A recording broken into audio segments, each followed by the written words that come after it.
Shalom, GKT Nazaret, secara khusus Bapak Aletheia, kita bersyukur kalau pada hari ini kita masih bisa beribadah meskipun melalui online. Mari saya undang jemaat untuk bangkit berdiri dan silakan ambil saat teduh.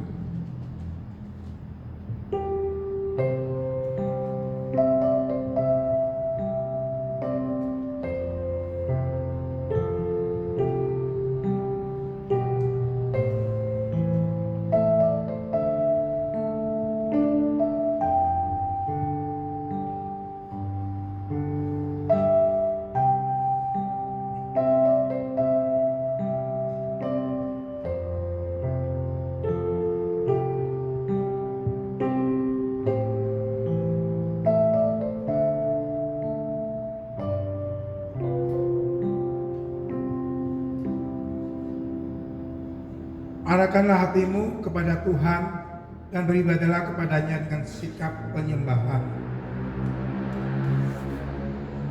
Ibadah GKT Nazaret Bapak Aletheia dimulai dalam nama Allah Bapa, Allah Anak, dan Allah Roh Kudus. Amin. Kasih karunia dan damai sejahtera dari Allah Bapa kita dan dari Tuhan Yesus Kristus menyertai kamu.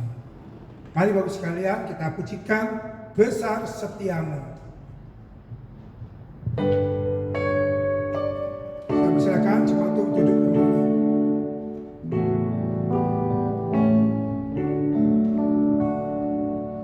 Besar setiamu Allah Bapa-Ku, besar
Mas pembimbing di dalam ibadah kita pada hari ini, yang terambil di dalam kitab Matius pasal 21 ayat yang ke-29. Beginilah bunyi Tuhan. Jawab anak itu, "Baik Bapak, tetapi ia tidak pergi." Mari Bapak sekalian, kita sebelum masuk dalam pengakuan dosa, kita bersyukur sejak waktu ini kita masih diberi kesempatan untuk mengakui segala perbuatan kita di dalam kita masuk dalam ibadah ini, sehingga kita lebih suci, disucikan oleh Tuhan. Jadi maukah dosa kita mau diampuni? Mari kita pujikan, ada kuasa dalam darahnya.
Saya beri kesempatan untuk jemaat untuk mengambil bagian di dalam ini, supaya kita boleh beribadah dengan baik. Kita mohon pengampunan Tuhan, kiranya Tuhan akan memberikan pengampunan dosa yang kita perbuat dalam sepekan ini. Mari kita berdoa. Tuhan, kami bersyukur kalau pagi ini, pada hari ini kami beribadah dan kami boleh diberi kesempatan mengakui segala perbuatan kami dalam kehidupan kami. Tuhan, Kau sendiri yang melihat tingkah laku kami dalam kehidupan kami dalam sepekan ini. Tuhan, mungkin dalam kehidupan kami menyakiti teman-teman kami, anak kami, istri, suami kami. Tuhan, kiranya Kau sendiri yang mengampuni kami dan layakkan kami pada hari ini kami boleh beribadah melalui online ini. Tuhan, terima kasih Tuhan. Ayo dalam nama Yesus berdoa, amin. Saya undang jemaat untuk bangkit berdiri. Kita akan mendengar firman Tuhan, yaitu di dalam berita anugerah, yaitu yang diambil di dalam Kolose 1 ayat yang ke-14. Begini bunyi firman Tuhan. Di dalam Dia kita memiliki penebusan.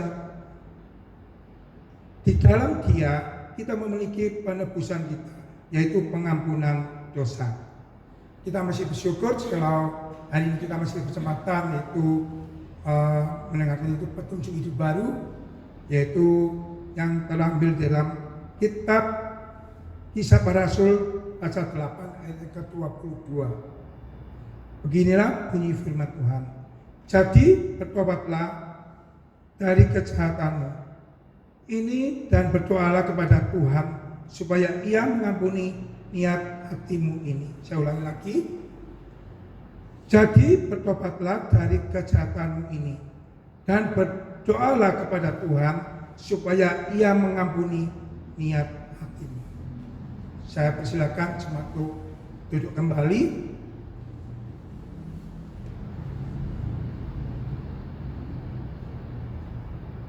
Kita akan memuji nama Tuhan kembali, yaitu di dalam PPR nomor 152.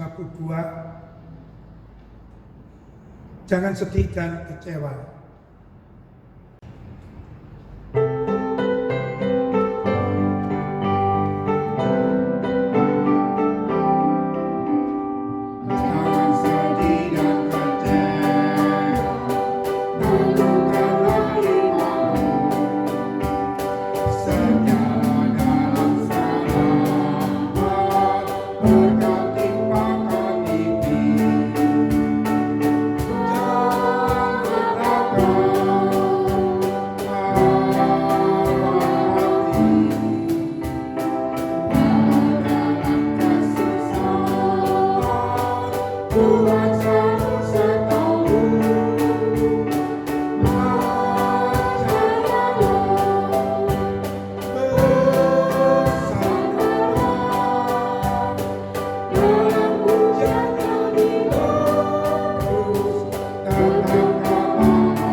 Mari kita bersama umat sepanjang abad, kita akan mengadakan pengakuan, yaitu pengakuan iman rasuli. Aku percaya kepada Allah, Bapa yang Maha Kuasa, Khalik langit dan bumi, dan kepada Yesus Kristus, Anak yang tunggal Tuhan kita, yang dikandung dari Roh Kudus, lahir dari anak darah Maria, yang menderita sengsara di bawah pemerintahan Pontius Pilatus, disalibkan, mati dan dikuburkan, turun ke dalam kerajaan maut. Pada hari ketiga, bangkit pula dari antara orang mati, naik ke surga, duduk sebelah kanan Allah, Bapa yang Maha Kuasa, dan dari sana yang akan datang untuk menghakimi orang hidup yang mati. Aku percaya kepada Roh Kudus, gereja yang kudus dan am, persekutuan orang kudus, pengampunan dosa, kebangkitan tubuh, dan hidup yang kekal. Amin. Saya undang jemaat bisa duduk kembali. Mari kita bersama-sama berdoa syafaat. Saya undang jemaat bisa membuka suara meskipun di rumah masing-masing. Kita berdoa, kita bersyukur atas penyertaan Tuhan sampai saat ini kita masih bisa beribadah melalui online. Kita bersyukur jika Tuhan masih memberikan kesehatan pada keluarga kita. Dan kita juga berdoa bagi setiap hamba Tuhan yang melayani kegiatan Nazaret secara khusus di Hospital Aletheia ini. Kiranya Tuhan memberkati dalam suatu pelayanan hamba Tuhan kegiatan Nazaret Hospital Aletheia. Kita juga berdoa untuk virus corona. Kita bersyukur jika kita mendengar pada saat ini virus corona telah menurun. Kita berdoa terus kiranya untuk obat-obatan itu bisa menyembuhkan untuk virus corona ini. Kita juga berdoa untuk bangsa negara kita sehingga bangsa kita tetap tentram, damai, dan sejahtera. Dan kita juga berdoa untuk pemilihan pilkada nanti, khusus di kota Surabaya, bila berjalan dengan damai. Dan kita berdoa siapapun yang terpilih, mereka tetap setia dan mereka tetap bekerja untuk melayani warga dengan baik. Mari kita berdoa bersama-sama. Tuhan, kami bersyukur untuk waktu yang Tuhan berikan pada kami. Kami bersama-sama untuk bersahabat ya Tuhan. Tuhan, kami berdoa untuk keluarga kami yang bersyukur ya Tuhan atas kesehatan yang Tuhan berikan di dalam kehidupan kami. Terima kasih juga untuk berkat-berkat yang sudah limpahkan dalam kehidupan kami. Tuhan, berkatilah ya Tuhan. Kami juga berdoa untuk gereja kami, secara khusus untuk hamba-hamba Tuhan yang melayani, secara khusus di Hospital Aletheia Tuhan.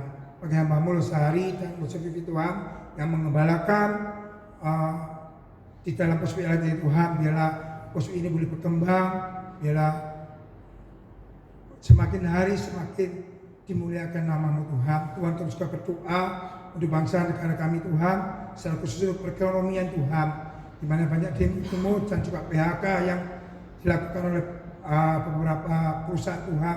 Bila Tuhan Kau siap menyertai dan berkati setiap anak-anak Tuhan, mereka yang sedang bekerjaan Tuhan, bila Kau tolong mereka Tuhan, Kau beri kesehatan mereka Tuhan. Kami juga berdoa untuk pilkada secara khusus di Surabaya Tuhan yang dilakukan pada 9 Desember nanti.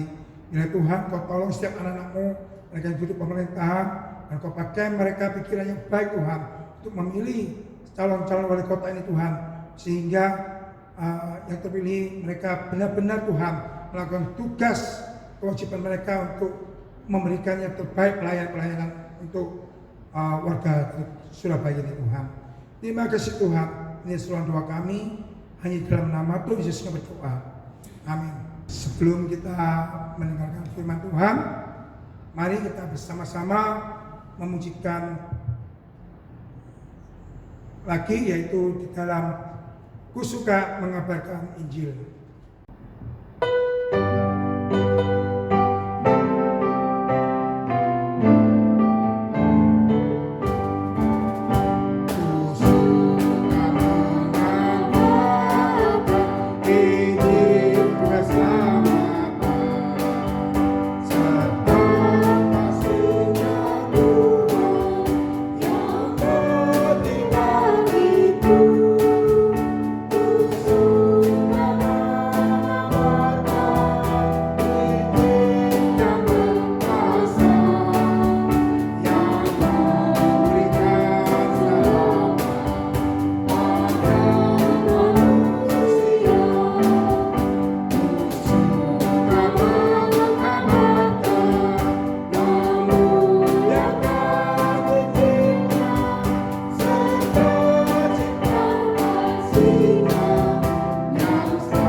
Salam sejahtera bagi kita semua. Hari ini kita akan belajar suatu topik tentang memperbaiki kesalahan, atau saya kalimatkan dengan kata penyesalan. Mari sebelumnya kita berdoa. Tuhan, terima kasih pada hari ini atas kesempatan yang sekali lagi Tuhan berikan supaya kami boleh belajar firman Tuhan. Kami boleh mendengarkan sabda-Mu yang dengan sengaja Engkau titipkan kepada kami, supaya hidup kami adalah hidup yang melakukan firman Tuhan, dan pada akhirnya semua orang akan tahu bahwa nama Tuhan yang kami muliakan. Terima kasih ya Tuhan, di dalam nama Yesus, Sang Firman yang hidup itu, berkatilah kami, baik yang mendengar maupun hamba-Mu yang akan menyampaikan sabda-Mu. Di dalam nama-Mu kami berdoa. Amin. Mari bersama-sama kita membuka satu bagian firman Tuhan yang terambil dalam kitab Matius pasal 28, Matius pasal 21 ayat 28 hingga ayat ke-32. Matius pasal 21 ayat 28 hingga ayat yang ke-32. Mari kita membuka Alkitab kita. Beginilah bunyi firman Tuhan yang terambil dalam kitab Matius pasal 21 ayat 28. Perumpamaan tentang dua orang anak. Tetapi apakah pendapatmu tentang ini? Seorang mempunyai dua anak laki-laki. Ia pergi kepada anak yang sulung dan berkata, "Anakku, pergi dan bekerjalah hari ini dalam kebun anggur." Jawab anak itu, "Baik, Bapak." Tetapi ia tidak pergi.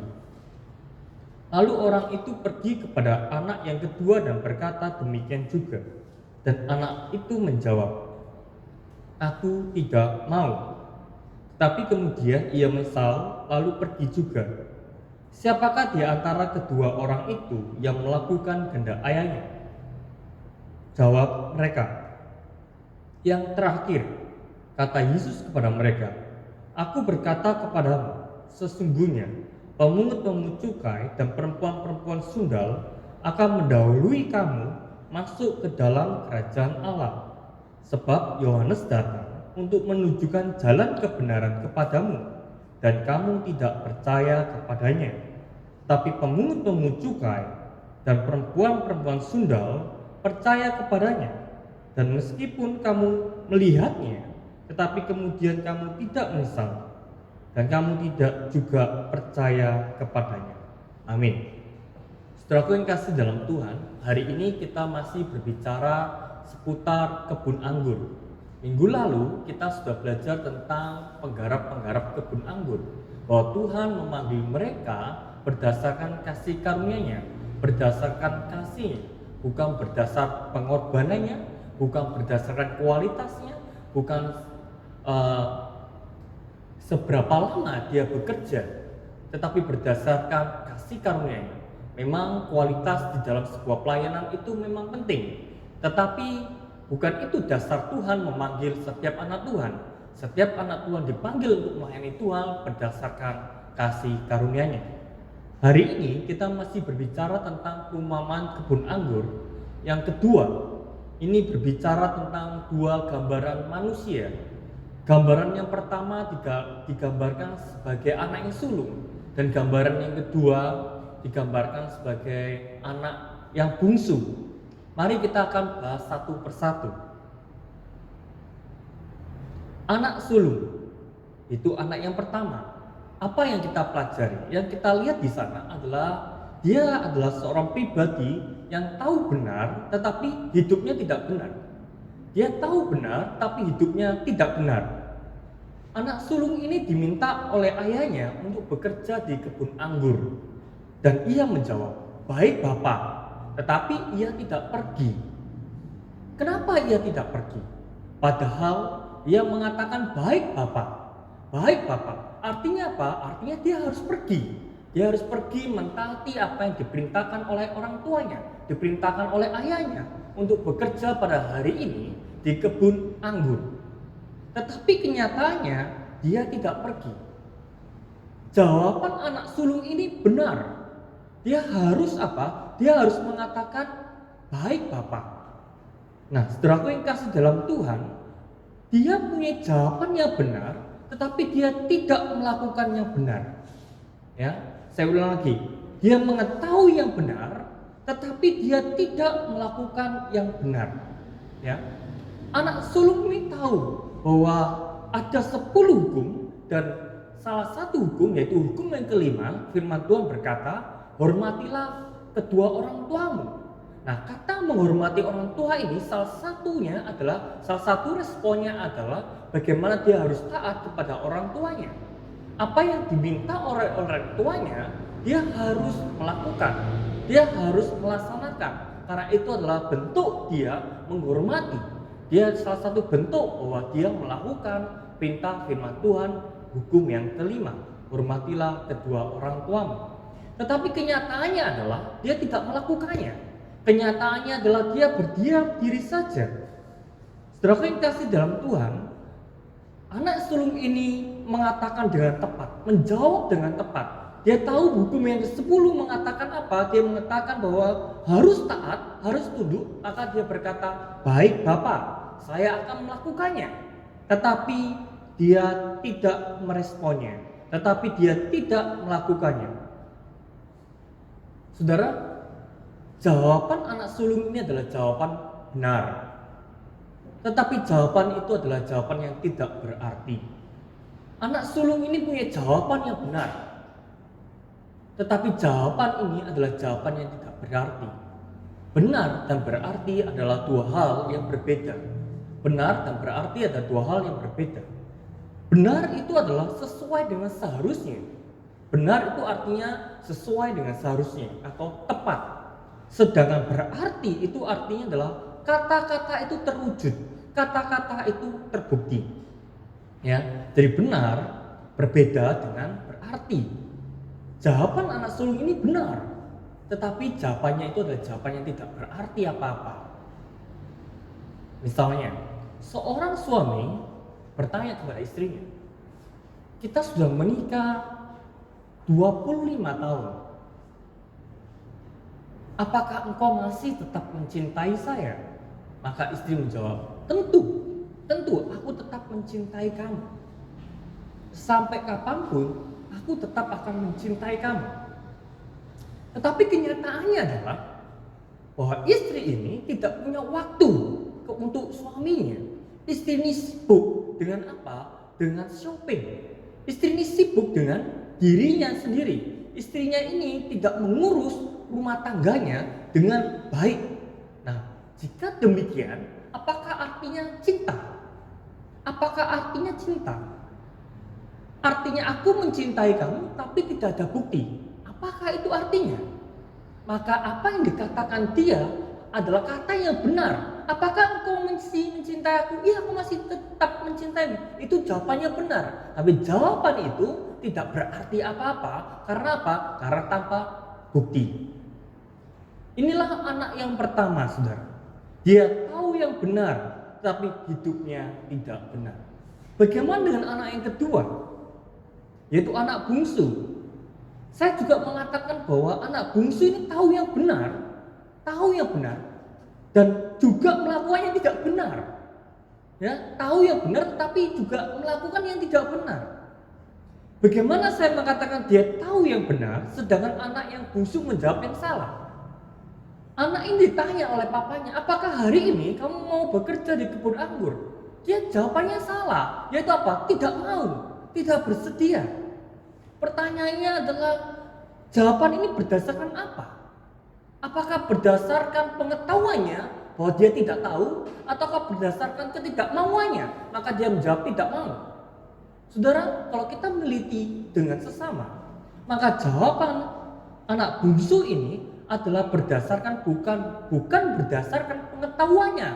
Dia tahu yang benar, tetapi berdasarkan apa? Berdasarkan keinginannya, berdasarkan ketidakmauannya untuk bekerja di kebun anggur. Bagaimana kita tahu, saudara? Firman Tuhan dengan jelas mengatakan apa? Dengan jelas mengatakan bahwa ia menyesal. Di dalam bahasa Yunani-nya menggunakan kata metamelomai. yaitu apa? Betul-betul menyesal. Dia mengalami perubahan berpikir bahwa apa? Bahwa dia tahu bahwa jawabanku ini salah. Seharusnya aku mengatakan baik Bapak. Baik Bapak. Harusnya aku mengatakan seperti anak yang pertama mengatakan baik Bapak. Aku menjawab dengan salah. Maka dia tahu yang benar. Pada saat seketika itu juga ya, dia pergi ke kebun anggur, tetapi sebelumnya membutuhkan waktu untuk berpikir bahwa jawabanku salah.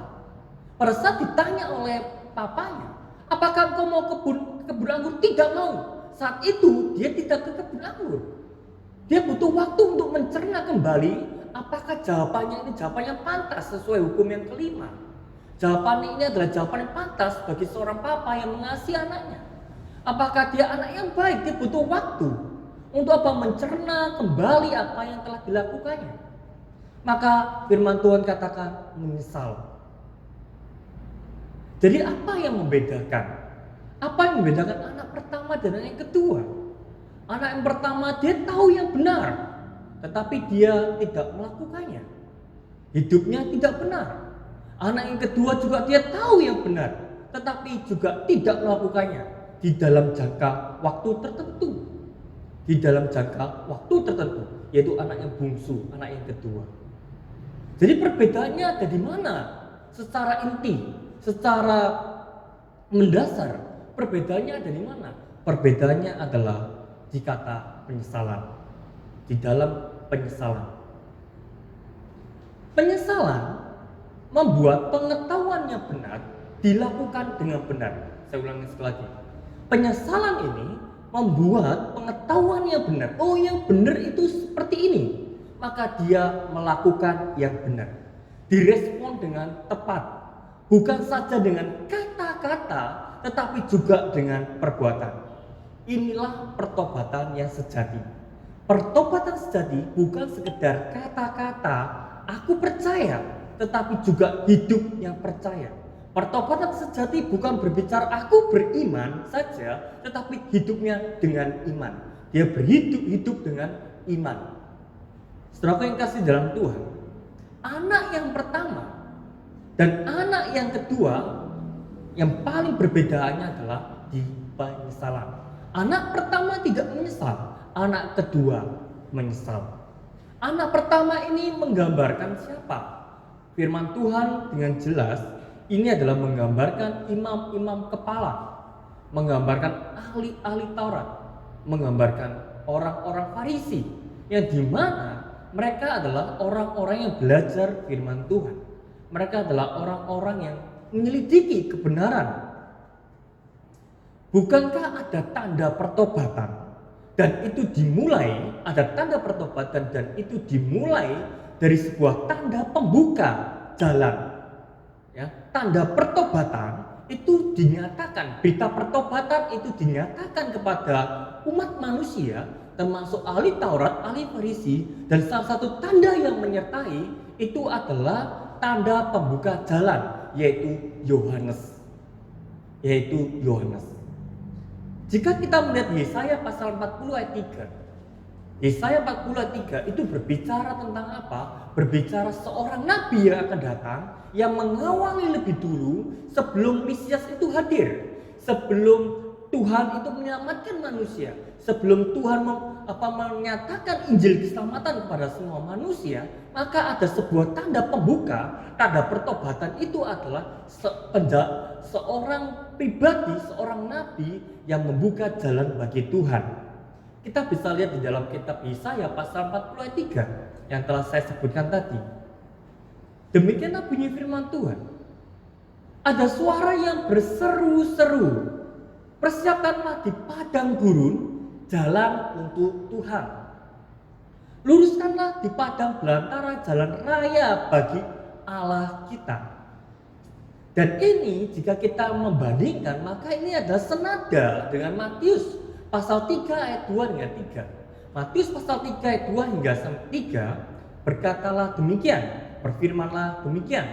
Bertobatlah, kerajaan Tuhan sudah dekat. Ada suara orang yang berseru-seru di padang gurun. Persiapkanlah jalan untuk Tuhan. Luruskanlah jalan baginya. Ini adalah senada dengan Yesaya 40 ayat yang ketiga. Bahwa tanda jalan pertobatan yang pertama dinyatakan adalah melalui kehadiran Yohanes Pembaptis. Orang Farisi, ahli-ahli Taurat, para imam itu menunggu akan tanda ini. Mereka bingung siapakah sebenarnya Mesias itu. Tetapi paling tidak ada nabi yang akan mengawali lebih dulu, akan membuka jalan bagi apa? Jalannya Tuhan. Mereka mengetahui bahwa Yohanes itu adalah nabi. Yohanes adalah sebuah tanda bahwa jalan pertobatan itu dibuka. Dan Mesias itu hadir di tengah-tengah umatnya. Nah, apakah mereka tidak tahu? Tahu, saudara. Ahli Farisi tahu, ahli Taurat tahu, para imam tahu, Raja Herodes tahu. Dan kita bisa mengetahuinya dari kitab Matius pasal 14 ayat 5 dikatakan apa? Banyak orang tahu hingga Raja Herodes pun tahu siapakah Yohanes. Yohanes adalah seorang nabi. Seorang nabi yang mempersiapkan jalan bagi Tuhan. Saudara yang kasih dalam Tuhan, hal ini dengan jelas apa? Bahwa jalan pertobatan itu dibuka. Mereka tahu, tetapi mereka tidak menyerahkan diri mereka untuk bertobat. Mereka tidak menyerahkan diri mereka kepada Tuhan. Mereka tidak percaya, walaupun mereka tahu yang benar. Mereka tahu yang benar. Maka ayat yang ke-32 mengatakan, ya, Matius pasal 21 ayat 32 mengatakan, sebab Yohanes datang untuk menunjukkan jalan kebenaran kepadamu, ya, dan kamu tidak percaya kepadanya. Jadi artinya ahli Farisi, ahli Taurat tahu bahwa Yohanes adalah nabi, tetapi mereka tidak percaya kepada apa? Pemberitaannya. Itulah gambaran dari anak yang sulung, yaitu anak yang pertama. Ahli-ahli Taurat yang tahu kebenaran tetapi dia tidak percaya. Sedangkan anak yang bungsu, anak yang kedua itu digambarkan sebagai pemungut cukai, perempuan sundal, dan orang-orang yang berdosa. Hidup di mata manusia mereka adalah sangat buruk. Mereka sangat buruk. Tetapi mereka adalah orang yang mengetahui kebenaran itu dan menyerahkan dirinya untuk dibaptis. Menyerahkan dirinya untuk percaya, untuk menyerahkan dirinya kepada tangan Tuhan yang agung itu. Maka firman Tuhan mengatakan, walaupun engkau manusia yang buruk dipandang manusia, tidak termasuk hitungan, yang digambarkan di sini adalah orang yang terakhir dan mereka atau orang yang terbuang, tetapi mereka menjadi yang pertama masuk dalam kerajaan Tuhan. Kenapa? Karena mereka tahu bahwa mereka telah menyesal akan apa? Kesalahan mereka. Aku tahu aku orang yang berdosa. Aku tahu aku pria yang berdosa. Aku tahu pekerjaan yang berdosa. Maka hari ini aku menyesal. Aku menyesal. Dengan apa? Dengan apa yang dinyatakan Tuhan kepada saya. Bahwa Tuhan berkata bertobatlah. Dan saya bertobat. Maka orang yang berdosa ini yang dipandang oleh pandang mata manusia sebagai orang yang terakhir dan terbuang menjadi yang pertama masuk dalam kerajaan surga. Dan orang yang dipandang terhormat yang menyelidiki firman Tuhan tetapi dirinya tidak percaya, tidak dibaptis, maka dia menjadi orang yang terakhir masuk dalam kerajaan surga jikalau dia percaya. Jadi saudara yang kasih dalam Tuhan, isu apa yang Tuhan bicarakan di sini? Isu yang Tuhan bicarakan di sini adalah tentang penyesalan. Penyesalan di sini adalah dia sadar melakukan yang salah dan dia tahu apa yang harus diperbuat dan dia berbuat itu. Jadi hari ini kita berbicara tentang penyesalan. Dia tahu yang benar, dia merespon dengan benar, dan dia apa? Dan dia melakukannya dengan yang benar. Kita mengetahui suatu kebenaran yang mutlak, yaitu apa? Yaitu Yesus adalah juru selamat kita. Itu kebenaran yang mutlak. Apakah kita sudah mempercayakan hidup ini kepadanya? Sudahkah kita mengaku dosa-dosa kita kepadanya? Sudahkah kita melakukannya? Kita dari kecil hingga besar sudah mengetahui banyak hal tentang Tuhan Yesus. Banyak hal yang dinyatakan melalui firman-Nya di dalam hidup kita.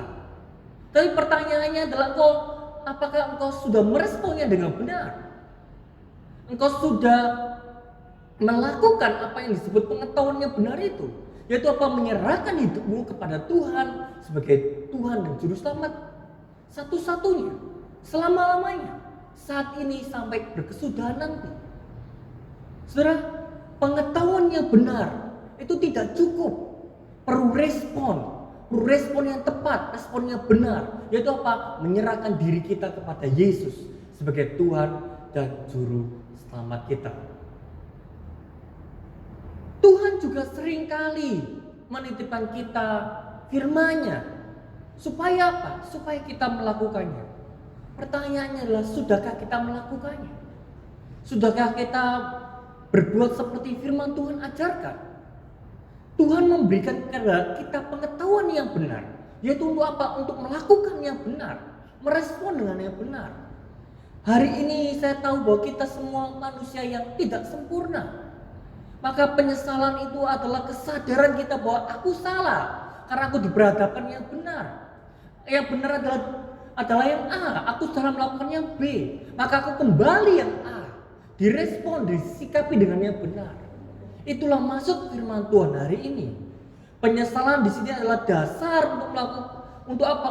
Untuk melakukan kembali ke jalan yang benar, merespon dengan tepat. Ya, saudaraku yang kasih dalam Tuhan, karena mengikut Tuhan bukan sekedar kata-kata yang benar. Mengikut Tuhan bukan sekedar kata-kata yang benar, tetapi juga melakukan yang benar. Saya ulangi sekali lagi, mengikut Tuhan bukan sekedar kata-kata yang benar, tetapi juga melakukan yang benar. Yohanes Pembaptis di dalam Matius pasal 35 berkata, hasilkanlah buah sesuai dengan pertobatan. Hasilkan buah sesuai dengan pertobatan. Bukan sekedar kata-kata, tetapi juga perbuatan. Mari kita berdoa. Tuhan, terima kasih pada hari ini. Tuhan, ajari kami untuk senantiasa mengoreksi diri kami, untuk melihat sejauh mana diri kami melakukan firman-Mu, sejauh mana diri kami menyerahkan hidup kami kepada Tuhan. Seringkali kami tahu bahwa Engkau adalah Tuhan, tetapi seringkali kami tidak menyerahkan hidup kami seutuhnya kepada-Mu. Kami merasa diri kami juga Tuhan. Seringkali kami juga menyerahkan diri kami pada diri kami sendiri, bukan sepenuhnya kepada tangan Tuhan. Dan seringkali Tuhan Kau menitipkan kami firman, pengetahuan-pengetahuan yang benar itu, supaya kami melakukannya. Tuhan, tolong kami semua untuk menjadi pribadi-pribadi yang mempunyai pengetahuan yang benar dan melakukan yang benar di dalam kehidupan kami sehari-hari. Di dalam nama Yesus kami berdoa dan mengucap syukur. Amin.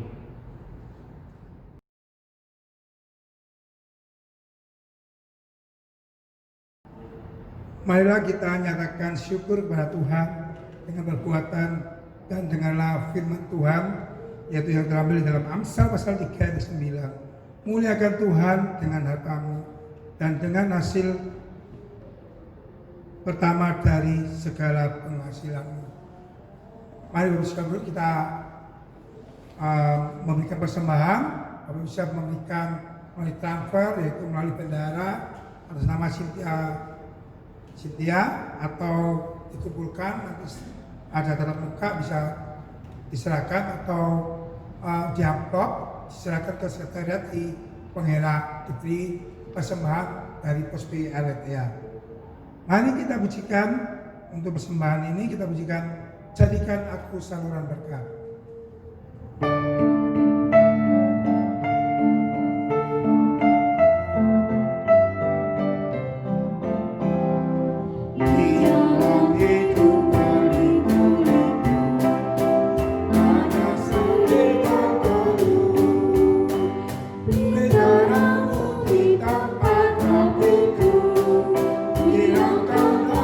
Susah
Tuhan, kami syukur jika saat ini Tuhan masih memberikan kesempatan pada kami memberikan persembahan pada Engkau Tuhan.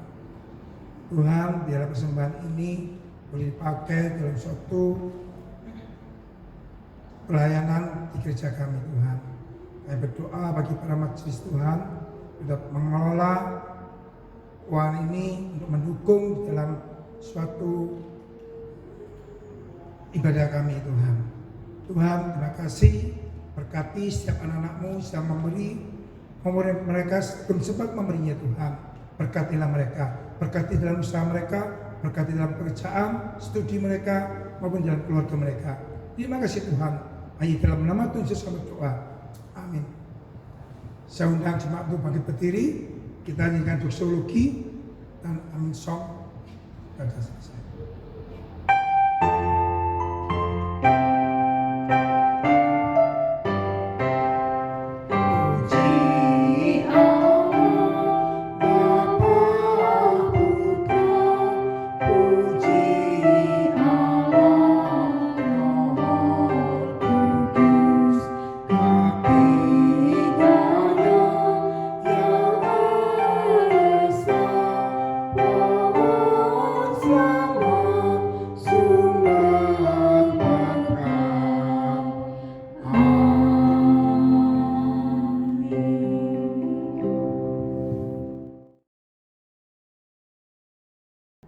Sidang jemaat yang terkasih dan mengasihi Tuhan, mengikut Tuhan bukan sekedar kata-kata, tapi juga melakukan apa yang benar.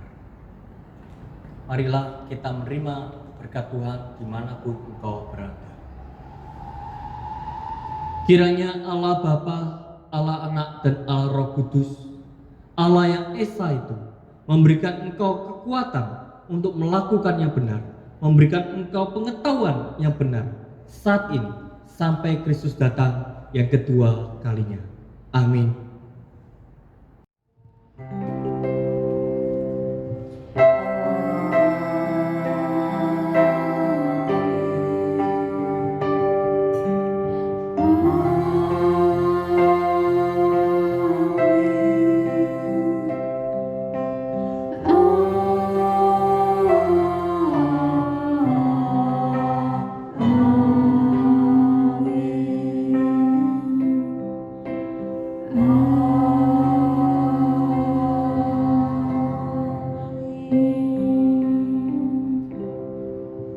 Ibadah selesai, silakan duduk dan silakan ambil satu teduh.